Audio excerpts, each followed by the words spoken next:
बचाओ बचाओ, कोई फोन करो प्रशासन को। 6 बजे का टाइम है, मौसम बहुत ख़राब हो गया था। हमें एहसास हो गया था कि आज 31 तारीख है और कुछ ना कुछ होने वाला है, पर हमें यहाँ का नहीं था। 20 मिनट में इतने तवाइए आवाज़ लगा रहे थे, बचाओ बचाओ, कोई कहीं ना कहीं बादल फटने वाला है। ये नहीं समझ हमने कि यहाँ फटने वाला है। तब तक यहाँ सफ़ेद दिखा, हमने कहा यहीं डूब गया ये। विपिन भाई यार कोई दिक्कत नहीं है। विपिन भाई कोई दिक्कत नहीं है, छोड़ दो मेरे कमर थोड़ी सीधा करो। बस वही यार, छोड़ दो। नहीं, यहाँ दर्द हो रहा। 26 तारीख की रात थी और मिनिमम 11 साढ़े 11 के अराउंड को रात को ये हादसा हुआ इधर पे।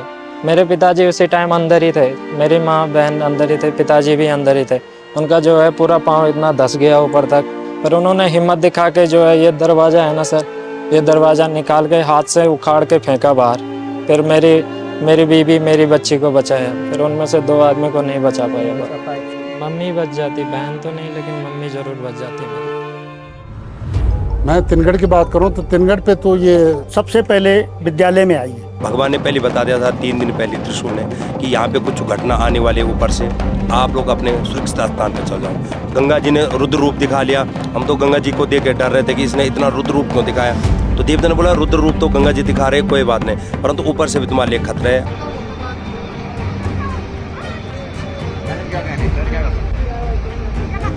परंतु यहाँ पे जो है जो गांव है वो गांव बिल्कुल एकदम हमारा, जितना बाढ़ आए गांव में अगर उतना भाई पूरे गांव घर पे होता तो कोई लाश भी नहीं मिलनी थी।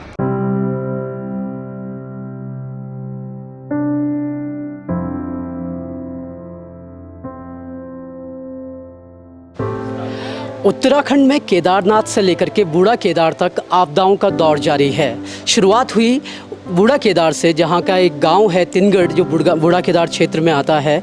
23 और 24 जुलाई को यहाँ पर गार्ड आती है, यानी जो गदेरे होते हैं, छोटी नदियाँ जिन्हें आप कह सकते हैं, वो आती है। साथ में एक भूस्खलन होता है जिसमें गांव के कई घर तबाह हो जाते हैं और लोग जो है, पूरा गांव जो है अब वीरान हो चुका है। लोग बिना खाल के, जो यहाँ के एक नज़दीकी एक क्षेत्र आप कह सकते हैं, वहाँ के स्कूल में रहने को मजबूर हैं और सरकार से गुहार लगा रहे हैं कि उनको कहीं ना कहीं कोई ना कोई मदद दी जाए। भगवान ने पहले बता दिया था 3 दिन पहले त्रिशूल ने कि यहाँ पे कुछ घटना आने वाले ऊपर से, आप लोग अपने सुरक्षित स्थान पे चल जाओ। तो प्रभु का सबसे बड़ा शुक्रिया तो ये तो लो, ये तो देवी आपदा, इसका न जाने भगवान की कृपा है। परंतु यहाँ पे जो है जो गांव है वो गांव बिल्कुल एकदम हमारा, जितना बाढ़ आए गांव में अगर उतना भाई पूरे गांव घर पे होता तो कोई लाश भी नहीं मिलनी थी। ऐसा कोई नहीं होगा। जितने भी बच्चे हैं, चाहे बूढ़े हैं, चाहे जवान, सभी इस गांव के लिए और इस देवता के लिए हमारे दिल में इतना आंसू आ रहे, इतने हमारे न जाने इस देवता ने हमारे कितना बड़े से बड़े काम किया है। परंतु आज पता नहीं क्यों इतनी विपदा, क्यों इतनी संकट आ गई कि जो हमारे पूरे एक देवता और नहीं, एक 7 गांव वाले ने सब बल्कि इस भूमि के लिए, इस धरती के लिए और इस गांव के लिए रो रहे लोग।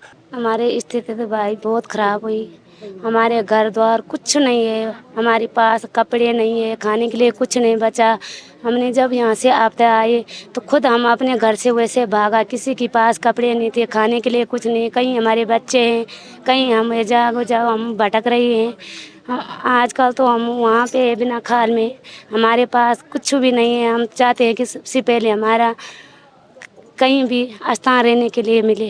सर, ये जो आपदा आई है सबसे पहले विद्यालय में आई है और विद्यालय में 26 तारीख रात को 2 बजे और ठीक 5 बजे मुझे जो है सूचना मिली। मैं तुरंत वहाँ पर घटनास्थल पर गया, देखा तो विद्यालय में पूरा विद्यालय तहस नहस मलबे में दबा हुआ था और हमारे जितने भी जो कागजात हैं, अभिलेख हैं, वो अभी भी जो है ऑफिस में जो है वो अलमारी के अंदर है। उस अलमारी के अंदर जो दबे पड़े हुए हैं वो तो, परंतु ये है कि जान माल की खतरा नहीं हुआ, हमारे बच्चे जो हैं सुरक्षित रहे। ये विस्थापन की दूसरी स्थिति आई है। हमारे पूर्वज बताते हैं कि संवत 2008 अर्थात 73 साल पहले ये जो गांव था, ये जो बगल वाला पुराना मकान है, इसके इर्द गिर्द था। तो आज दूसरी बार इस स्थान ने गांव के अनिष्ट को रोका। इससे पहले भी 2013 में इस गांव का विस्थापन हुआ। उस समय भी जो है पूरे गांव में जो है पूरा दरार पड़ करके शासन प्रशासन ने गांव को छोड़ने के लिए कह दिया कि इस गांव को छोड़ो, आप चले जाओ। तो सरकार ने टेंट दिया।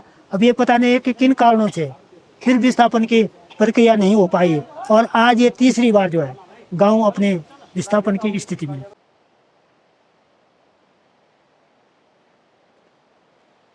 तिनगढ़ गांव में अभी जिस जगह पर मैं खड़ा हूं वहां पर कभी मकान था। कुछ बाशिंदे यहां रहा करते थे, जिनके सपने, जिनका सामान और जिनकी न जाने क्या क्या चीज़ें यहां पर थी, वो यहां पर आज दब चुकी है। मलबा सारी तरफ आपको यहां पर नज़र आ रहा होगा। यहां मकान जो है नेस्त नाबूद हो चुके हैं।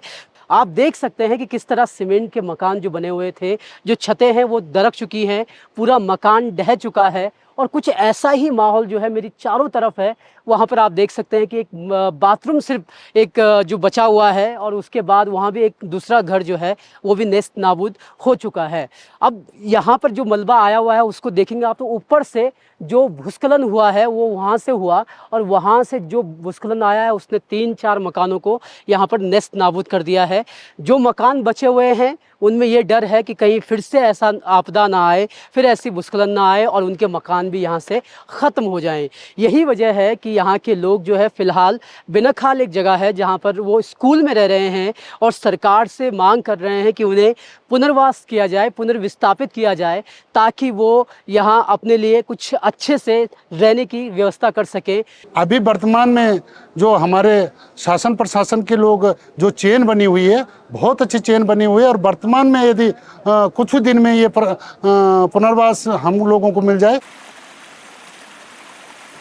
गांव के नीचे जो खेत थे वो खेत कुछ अब इस तरह हो चुके हैं। पूरा मलबा जो है वो यहाँ पर बह के आ चुका है। बाल गंगा जो है यहाँ पर जब आई तो उसने कई खेतों को भी अपने साथ लेकर चली गई। ये जो आप मलबा यहाँ पर देख रहे हैं, यहाँ पर कभी खेत हुआ करते थे, लेकिन आज ये पूरे मलबे के ढेर में बंद हो चुका है। 3 दिनों के भीतर हुआ है, उसमें ही ये सारा नुकसान जो है यहाँ तिनगढ़ गाँव में हुआ है। और इसके जस्ट बाजू में आप देखेंगे तो इस जो सामने आपको दिख रहा होगा ये तूली गांव है, जहां पर 2 लोगों की मौत हुई है। तो वहां का भी हाल हम आपको बयां करेंगे। और लेकिन स्थिति ये है कि अभी गांव पूरा वीरान हो चुका है और उम्मीद कर रहे हैं कि जल्द विस्थापन की व्यवस्था हो ताकि वो भी सुख चैन से रह सकें। तिनगढ़ गांव में जो त्रासदी आई वो दिन में आई और लोगों को बचने का चांस मिल गया, बचने का मौका मिल गया। लेकिन जब आप तूली गांव आते हैं तो तूली गांव में रात को एक घर में, सिर्फ एक घर में ऊपर से मलबा आता है, भूस्खलन होता है और एक माँ और एक बेटी की जान चली जाती है। हम अभी उसी जगह पर खड़े हैं, उस घर के बाहर खड़े हैं जहाँ अंदर पूरा मलबा भरा पड़ा हुआ है। अभी भी उसी स्थिति में ये घर है और अंदर जो ये आपको ये कमरा दिख रहा है, यहाँ पर माँ बेटी दोनों सोए हुए थे, लेकिन उनको बचाना संभव नहीं हो पाया। और क्यों नहीं हो पाया, किस तरह से ये सारी घटना हुई और किस तरह से ये हृदय विदारक जो घटना हुई है वो उस पर परिवार ने क्या कोशिशें की। आशीष हमारे साथ हैं। आशीष जो हैं इस घर के, इनकी माँ आपकी थी, तो माँ को इन्होंने खोया, बहन को इन्होंने खोया। आशीष, हुआ क्या था, कैसे पूरा घटनाक्रम ये पूरा हुआ ये? सर वो जो है ना 26 तारीख की रात थी, वो मिनिमम 11-11:30 के अराउंड को रात को ये हादसा हुआ इधर पे। जिस टाइम मैं केरला में जॉब करता हूँ सर, मैं केरला में था उस टाइम पे। मेरे को उधर से कॉल आया कि घर में ऐसा ऐसा हो गया। तो फिर उधर से कॉल आके मैं उधर से तुरंत मॉर्निंग में फ़्लाइट पकड़ के सीधे घर के लिए निकल गया। यहाँ आया तो यहाँ वो सरकार आ रखी थी पूरी। उन्होंने इधर देखा, क्या मलबे से उनको निकाला। फिर हमको जो है सर, पापा को भी काफ़ी पाँव में काफ़ी चोट लगी है, उनको हॉस्पिटल में भर्ती किया गया। और उसके बाद जो है हमारे प्रधान लोग इधर आए, फिर डीएम साहब इधर आए। वो लोगों ने इधर की स्थिति देखी। किसी ने जो है सर, हमको रहने के लिए व्यवस्था नहीं है सर। अभी जो है हम इधर कोट गांव में रह रहे हैं, हमको रहने के लिए व्यवस्था नहीं, खाने के लिए हमारे पास बर्तन नहीं। आप देख सकते हैं हमारे मकान के क्या हाल हो चुके हैं सर। तो आशीष, अभी जैसे कि आपने कहा कि स्थिति खराब हो चुकी थी, कि रात को किसी को मालूम नहीं पड़ा 11 बजे? मेरे ख्याल से आजकल के युवा तो 11-12 बजे जागे रहते हैं। क्या मालूम नहीं पड़ा कि मलबा आ गया और वहाँ लोगों को बचाने की ज़रूरत है? सर वो जो है ना, बारिश के वजह से किसी को सुनाई नहीं दिया। नाला गधेरा पूरा उफान पे था, इस वजह से किसी को सुनाई नहीं दिया। रात को उसी टाइम, जिस टाइम ये मलबा आया उसी टाइम पे वो पूरी लाइट वाइट गाँव की पूरी चली गई। तो उस वजह से ये बड़ा हादसा हो गया। उस समय आपके पिताजी कहाँ थे? मेरे पिताजी उसी टाइम अंदर ही थे, मेरी माँ बहन अंदर ही थे, पिताजी भी अंदर ही थे। उनका जो है पूरा पाँव इतना धस गया ऊपर तक, पाँव भी कटा है बहुत ज़्यादा। फिर उन्होंने हिम्मत दिखा के जो है ये दरवाज़ा है ना सर, ये दरवाज़ा निकाल के हाथ से उखाड़ के फेंका बाहर। फिर मेरी बीवी मेरी बच्ची को बचाया, फिर उनमें से 2 आदमी को नहीं बचा पाया। आपकी जो बहन थी मेरे ख्याल से 15 साल की थी, पढ़ाई कर रही थी जी। अभी, और माँ का देहांत जो है इस हाँ। हादसे में हो गया। जी। आशीष ये बताइए कि इस पूरे घटनाक्रम के बाद परिवार पर जो बीत रही है उसमें सरकार की तरफ से किस तरह मदद की जा रही है, किस तरह का आश्वासन आपको मिला है? सर सरकार की तरफ से अभी तक मदद तो हमारे पास कुछ भी नहीं आई सर। यही है कि उनके नाम पे जो मृतकों के नाम पे चेक वगैरह थे वही हमको अभी तक अप्रूव हुए हैं। दूसरा जो है हमारे पास रहने के लिए व्यवस्था नहीं है, खाने के लिए सामान नहीं है, बर्तन नहीं है सर, रहने के लिए घर नहीं है। आप ही बताइए हम क्या करें, किधर जाएं? अभी तो पूरा इधर ही रहना पड़ेगा। देखना होगा आपको। घर बार देखना है सर, बहुत मुश्किल हो गया सर, अभी क्या करूँ मैं? उनके रहने की व्यवस्था अगर हो सके तो वो सरकार को करनी चाहिए, क्योंकि यहाँ उनके पास बहुत ज़्यादा संसाधन यहाँ है नहीं। आप इस घर को देख सकते हैं, ये जो घर यहाँ पर आप देख रहे हैं ये वही घर है जहाँ पर हादसा हुआ है। पूरा अभी तक मलबा यहाँ पर भरा पड़ा है, मिट्टी अंदर भरी पड़ी है, और अंदर जो देख सकते हैं आपकी जो स्थिति है अंदर की, मैं गौरव को बोलूँगा कि वो अंदर दिखाए कि जहाँ पर वो माँ बेटी थी वहाँ पर जहाँ पे उनकी मौत हुई और सुबह तक उनको मलबे से बाहर नहीं निकाला जा सका, ये स्थिति हुई थी यहाँ पर। और बहुत भयावह रहा होगा वो वाकया। लेकिन अब क्योंकि जो मृतक थे वो चले गए हैं, लेकिन जो परिवार में जीवित हैं वो पहले से ही दुख में हैं, और उनके दुख को और न बढ़ा करके उनकी सहायता करने की कोशिश की जाए, फिर चाहे गाँव के वालों की तरफ से हो या फिर सरकार वालों की तरफ से हो। आशीष कुछ और बोलना चाहेंगे? मेरा सरकार से यही निवेदन है सर कि हमें जो है रहने के लिए घर और ज़मीन और खाने के लिए बर्तन कुछ भी नहीं है सर, वो हमें अप्रूव कर दिया जाए सर। सरकार से ये उम्मीद कर सकते हैं कि आशीष की मदद की जाए, आशीष के परिवार की मदद की जाए। थैंक यू आशीष, हमसे बात। Thank you sir.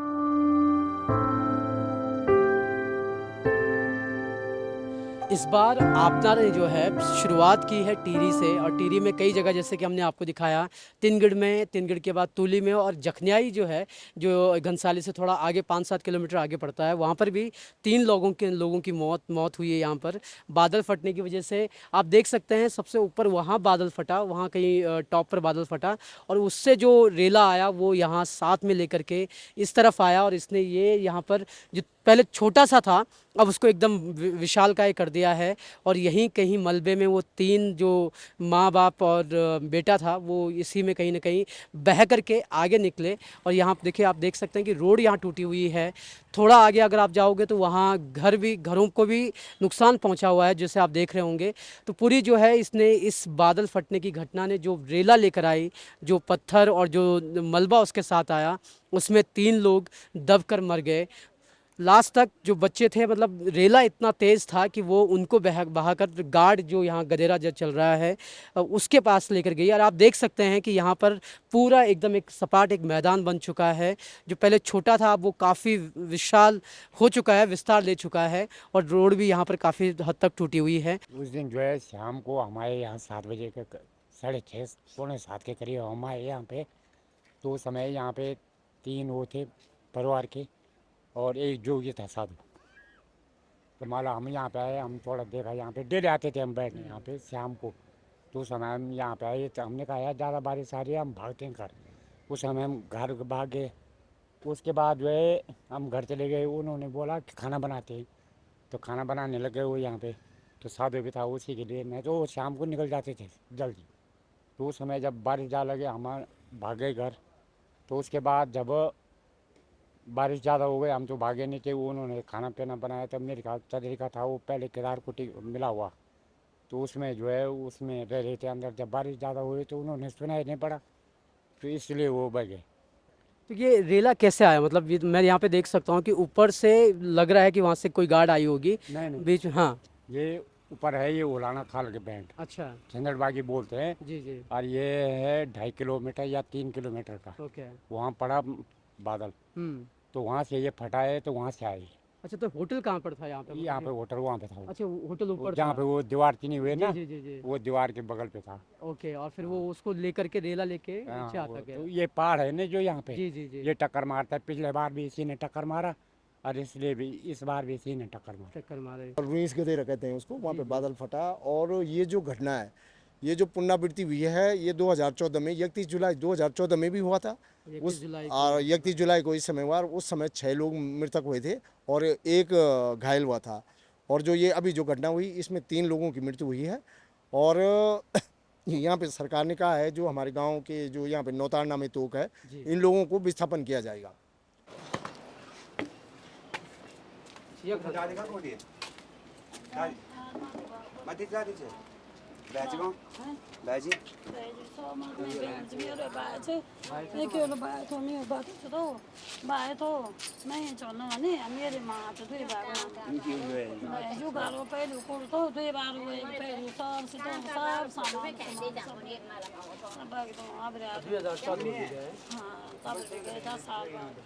आप देख सकते हैं कि यहाँ से ऊपर से ये पूरा जो बादल फटा, उसके बाद जो मलबा आया, जो पानी आया, उसने सिर्फ 3 लोगों की जान नहीं ली बल्कि जो जीवित हैं उनके लिए भी कई मुसीबतें खड़ी कर दी हैं। आप देख सकते हैं कि यहाँ पर एक जो घर आपको नज़र आ रहा है, ये घर भी लगभग बर्बाद हो चुका है। यहाँ पर ये पूरा टूट चुका है यहाँ। और थोड़ा सा आगे अगर मैं गौरव को बोलूँगा आगे जो दिखाए तो वहाँ भी पूरा मलबा भरा हुआ था। वो तो अभी जो आप देख रहे हैं थोड़ा साफ़ हो चुका है, लेकिन अंदर मलबा भरा हुआ था और इन रूम से मलबा होते हुए नीचे की तरफ गया। और ये जो घर है यहाँ पर ये लोग जो लगातार कोशिश कर रहे हैं कि अपना घर साफ़ कर रहे हैं, इसको रहने लायक बना रहे हैं। अच्छी बात ये हुई कि जो इस घर में रहते हैं वो दूसरी तरफ गए हुए थे, तो इस मलबे में आने से वो बच गए। और ये स्थिति आप देख सकते हैं कि यहाँ पर किस तरीके से ये जो है लकड़ियाँ यहाँ पर पड़ी हुई हैं। मलबा अभी भी पड़ा हुआ है जिसको साफ़ करने की कोशिश की जा रही है। ये परिवार यहाँ पर रहता है जो उनसे हम बात करने की कोशिश करेंगे। सर, आपका नाम बताइएगा प्लीज़। सर, मेरा नाम मोहित है। मोहित, ये आपका घर है? Yes sir. तो मोहित, कैसे क्या हुआ ये, मतलब रात को मलबा अभी, क्योंकि हम देख सकते हैं कि काफ़ी अंदर तो काफ़ी निकल चुका है मलबा, बाहर थोड़ा बहुत दिख रहा है, कैसा माहौल था रात सर? उस समय ये हो रहा था कि मतलब तेज़ बारिश हो रही थी, बहुत तेज़ बिजलियाँ ऐसे चमक रही थी, लग रहा था कि मतलब हज़ारों जहाज़ों की आवाज़ ऐसे घूमने वाली बारिश हो रही थी यहाँ पे। मतलब हम इस तरफ आए थोड़ा सा, तब तक ये मलबा यहाँ तक आ चुका था। अब ये जो घर, ये मलबा जो यहाँ आया, ये कैसे क्या हुआ इसका? सही ये लग रहा था कि मतलब हमें अंदाज़ा ये नहीं हो रहा था किस तरफ से आ रहा है। हमें लग रहा था कि ये गधेरा उसकी आवाज़ आ रही थी, बहुत ज़्यादा, मतलब इतनी भयानक आवाज़ उसमें आ रही थी। तो ये आप देख सकते हैं कि ये घर है यहाँ पर। अच्छी बात ये रही कि जो लोग यहाँ रहते थे वो बच गए, किस्मत का साथ मिला। लेकिन चीज़ें जो हैं, घर जो कम से कम है वो अब रहने लायक नहीं रह गया है। और जिस तरह से बादल दूसरी बार यहाँ फटा हुआ है, उसके बाद पूरी आशंका है कि अगली बार भी ऐसा हो सकता है। माता जी से मैं बात करना चाहूँगा जो इस घर में रह रही थी। दीदी जी बताओ, वह कन के चाहिए और तुम कब थे टाइम पर? भैया, हम खाना बना रहे थे, हमने ये सोचा भी नहीं था कि हमारे साथ ये दूसरी बार यहाँ पे ऐसा होगा। हमने तो सोचा भी नहीं था कि हमारे साथ ये दुर्घटना फिर से होगी। हमने अपनी जान जैसे तैसे बड़ी मुश्किल से बचाई। तो हमने जैसे बारिश हुई, हमने लाइट भी 5 मिनट पहले चली गई थी। लड़की खाना बना रही तो सब्जी भी नहीं बनाई थी, रोटी बनाई थी। तब तक अति आवश्यक मतलब इतना ज़्यादा बारिश हुई तो हमसे कुछ यूँ नहीं था लगना कि मतलब ये खतरा कहाँ से महसूस, मतलब कहाँ से ये नहीं लग रहा था यहाँ से आएगा। ये लग रहा था कि कहीं से भी होगा, पर ये नहीं पता लग रहा था कि यहाँ पे होगा कि कहाँ होगा, इसका अंदाज़ा कुछ नहीं लग रहा था। तो हमने बड़ी मुश्किल से अपनी जान बचाई। पर हम भी प्रशासन से आपके चैनल के माध्यम से ये रिक्वेस्ट करते हैं कि पहले की गलती तो हम भुगत रहे, सरकार ने जो हमारे साथ अन्याय की, अब दोबारा भी सरकार हमारे साथ अन्याय करेगी तो हम जाएंगे कहाँ? अब आप ही देख लो कि ये घर रहने के लिए है कि नहीं है। छोटे छोटे बच्चे हैं, कोई कमाने वाला भी नहीं है। आप देख लो, मेरे बच्चों के साथ कहाँ जाऊंगी, कहाँ लेके कोई मुआवजा सरकार की तरफ से कुछ अभी कुछ नहीं है हमारे पास, कुछ नहीं मिला। और तरह पर हमें अभी एक पानी की बोतल भी सरकार की नहीं मिली। केवल 1-2-3 दिन ये टेंट लगा, ऊपर जो खाना मिल रहा है वो ही खा रहे हैं हम बस। और प्रशासन का कुछ नहीं। मेरे यहाँ पे भैंस है, भैंस के लिए भी पानी के लिए मुझे बहुत परेशानी हो। रात मेरे साथ एक छोटा बच्चा है, जब लाइट जा रहे तो मैंने प्रशासन ये मांग करके मुझे कम से कम रात के लिए एक व्यवस्था की टॉर्च दे। प्रशासन ने अभी तक एक टॉर्च में नहीं पहुंचाया हम तक। मतलब ज़रूरत है, पर मेरे सर प्रशासन से ये प्रार्थना है, ये रिक्वेस्ट है कि हमारा जीवन तो जैसे थे पर हमारे बच्चों का जीवन है उनके हाथ में है, वो हमारे बच्चों को जीवन दान दे। बस कहीं ना कहीं हमारे विस्थापन करवाएं। एक विस्थापन होने की जरूरत है और मदद की भी जरूरत है कि मदद मिल जाए, मदद की जरूरत है। तो ये घर है, ये इनका घर है। जैसे हमने कहा कि यहाँ पर बहुत ज़्यादा जी विधवा भी हूँ, कोई कमाने विधवा है, मेरे 4 बच्चे हैं, सब पढ़ने वाले हैं। कि ये है कि कोई कमाने वाला कोई नहीं है। एक विधवा औरत की परिस्थिति आप जानते हैं कि मैं क्या करूं क्या ना करूं। न मेरे पास कहीं रहने के, अगर पहले की आपदा में सरकार हमें कहीं विस्थापन करवा ले तो आज हमें ये मारना झेलनी पड़ती। अब मेरे पास कहीं नहीं, तो यहाँ से न तो भागने के लिए जगह है कहीं, और न कहीं ठहरने की जगह है। मेरे सरकार से ये निवेदन है, धामी सरकार से ये निवेदन है कि मेरे बच्चों का जीवन उनके हाथ में, वो मारना चाहेगी या बचाना चाहेगी। तो 14 में तो इस आपदा ने बहुत टाइम दिया था। बारिश कम से कम 7 बजे से शुरू हो गई थी और बादल फटा 2 बजे। तो हम लोग 11-12 बजे से सारे लोग इकट्ठे हो गए थे। हमने गाय भैंसों को अलग अलग बांधा, भले बच नहीं पाए वो, पर हम सारे लोग एक साथ थे। फिर भी हमारे साथ से 6 लोग गए, वो कोई इधर उधर जैसे किसी के नसीब में। तो उस बार मैं भी वहीं थी, मेरे पे भी पूरा मलमा पड़ा हुआ था। फिर इस बार भी देखो 31 तारीख को 6 बजे का टाइम है, मौसम बहुत ख़राब हो गया था। हमें एहसास हो गया था कि आज 31 तारीख है, कुछ ना कुछ होने वाला है, पर हमें यहाँ का नहीं था। हमने सोचा आज किसी और जगह होने वाला है। जब तक सब्जी बनी और रोटी बना ही रहे थे, सबके यही हाल थे, तब तक इतनी जोर की उसी दिन वाली बारिश हुई। लेकिन उस दिन बारिश 3-4 घंटे चली, इस दिन बारिश 20 मिनट चली। मात्र 20 मिनट में इतने तवाइये आवाज़ लगा रहे थे, बचाओ बचाओ, कोई कहीं ना कहीं बादल फटने वाला है। ये नहीं समझ हमने कि यहाँ फटने वाला है। तब तक यहाँ सफ़ेद दिखा, हमने कहा यहीं डूब गया ये। तो नीचे गई बॉडी, एक ये बॉडी यहीं पे थी, दूसरी बॉडी। तब भले उन लोगों ने मुझे ऊपर भगा दिया कि इसको ऊपर भगाओ। हमने ऐसा समझा सूंगूर है, हमने नहीं समझा कि ये इंसान है। हाँ, मैंने देखा भी नहीं था कभी आपदा में बॉडी को ना। तो तब जब मैं वो ऊपर आई, मेरी सास है 90 साल की, मैं अपनी सास के साथ रही। ये गए तब नीचे, इन्होंने दोनों बॉडी को उठाने में मदद की। फिर नीचे लड़के को, तो जब हमने लड़के को भी और दोनों उसके मम्मी पापा को भी गाड़ी में बिठा दिया इन्होंने, तब हम अपने यहाँ घर छोड़ के ऊपर चले गए थे। तो जैसे कि जखनैली का हाल आपने देखा, और जो आपदा वहाँ पर आई उसके बाद जो पीड़ित हैं, जो वहाँ के घर हैं जहाँ रहना मुश्किल हो गया है, जहाँ रहा भी नहीं जा सकता, वहाँ के लोग जो है अब अपने रिश्तेदारों के यहाँ या फिर जो भी उनके अपने घर हैं, जो ऊपर है थोड़ा सा गांव, जो नौताड़ गांव है, वहाँ पर वो लोग रह रहे हैं। और यहाँ आपदा तो एक समस्या थी, लेकिन जिस दिन से वो आपदा आई उस दिन से यहाँ पर नल भी सूखे हुए हैं, नलों में पानी नहीं है। और इसकी सबसे बड़ी दिक्कत क्या हो रही है कि यहाँ जहाँ हम लोग अभी पहुँचे हैं, आप देख सकते हैं कि मैं पसीने से तरबतर हो चुका हूँ, मेरे पास एक भी सामान नहीं था, तो मेरी ये स्थिति है। लेकिन ये लोग रोज़ पीने के लिए, पानी लाने के लिए गार्ड में जा रहे हैं, जहाँ हमने आपको दिखाया एकदम नीचे जाना पड़ रहा है, और वहाँ से इनको यहाँ तक पानी लाना पड़ रहा है, तब जा करके इनकी व्यवस्था हो रही है। प्रशासन ने नल तो लगा दिए, लेकिन पानी यहाँ तक कैसे पहुँचेगा उसकी कोई व्यवस्था नहीं है। तो ये आप देख सकते हैं, ये नल मैंने आपको दिखाया, यहाँ पर पानी आ नहीं रहा है। लोगों को खुद ही अपने लिए करना पड़ रहा है। एक तो आपदा से पीड़ित हैं, और उसके बाद जो है ये व्यवस्थाएं खुद आदमियों को करनी पड़ रही है। बारिश होगी उससे पानी इसमें जमा होगा, फिर उस पानी को इस्तेमाल किया जाएगा। ये व्यवस्था खुद करनी पड़ रही है, जो प्रशासन को करनी चाहिए थी कम से कम। पहले ही आपदा की एक मार पड़ी हुई है, और दूसरी ये है कि अपने लिए छोटा मोटा तामझाम करने के लिए भी इन्हें बहुत ज़्यादा मशक्क़त करनी पड़ रही है। किस तरह की दिक्कतें अभी आप लोगों के सामने पेश आ रही हैं? मेरा नाम विकास सेमवाल है। देखिए, प्राकृतिक आपदा से पीड़ित परिवार बहुत दिनों से जूझ रहा है, और प्रशासन के दावे खोखले हैं, और बिल्कुल खोखले हैं। जो मुख्यमंत्री भी यहाँ पर आए, तमाम नेतागण आ रहे हैं और अपना फ़ोटो खींच के चले जा रहे हैं। आप देख रहे हैं पानी से लोग परेशान हैं, भोजन की भी उचित व्यवस्था नहीं है। और तीसरी जो मुख्य बात है, पीड़ित परिवारों का पिछली बार भी 10 वर्ष पहले ये आपदा आई थी, और उस समय भी विस्थापन की मांग लोगों ने की, लेकिन विस्थापन नहीं हुआ। खेतों का मुआवजा 800 रुपया 600 रुपया दिया गया। तो हमारी मांग राज्य की सरकार आपके माध्यम से कहना चाह रहे हैं कि इन लोगों को अभी जल और विद्युत की व्यवस्था होनी चाहिए। ये खोखले दावे हैं, आप देख रहे हैं, और इनका विस्थापन पूर्ण रूप से हो जाना चाहिए। ये हम सब ग्रामवासियों का, क्षेत्रवासियों का कहना है।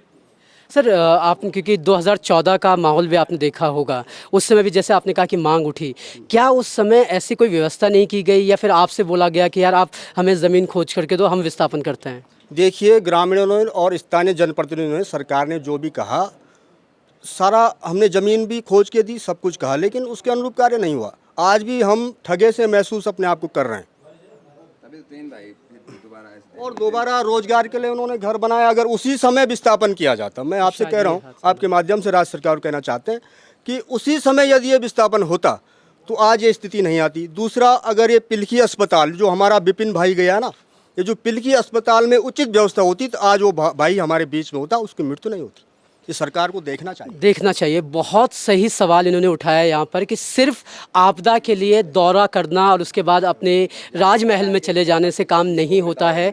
यहाँ ज़रूरत पानी की है, यहाँ ज़रूरत बिजली की है, यहाँ ज़रूरत खाने की है और यहाँ ज़रूरत मुआवजे की है, विस्थापन की है, जिसके लिए पूरा गांव बोल रहा है, लेकिन कोई काम होता नहीं दिख रहा है।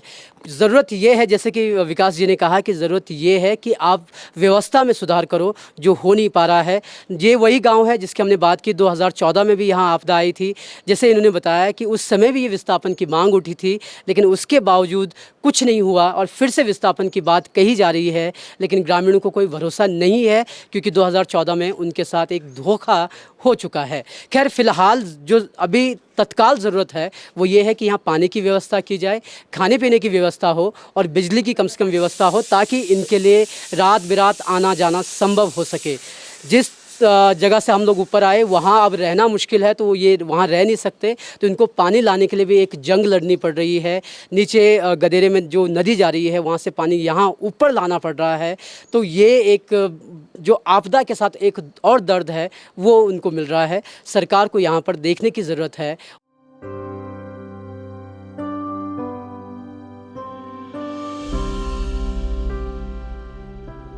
यहाँ के लोग लगातार एक ही मांग उठा रहे हैं कि हमें सर पे छत दे दो, बदन पे कपड़े दे दो और हाथ में खाने के लिए रोटी दे दो, तब ही हमारा कुछ समाधान निकल सकता है, वरना ऐसे ही हम दर बदर भटकते रहेंगे।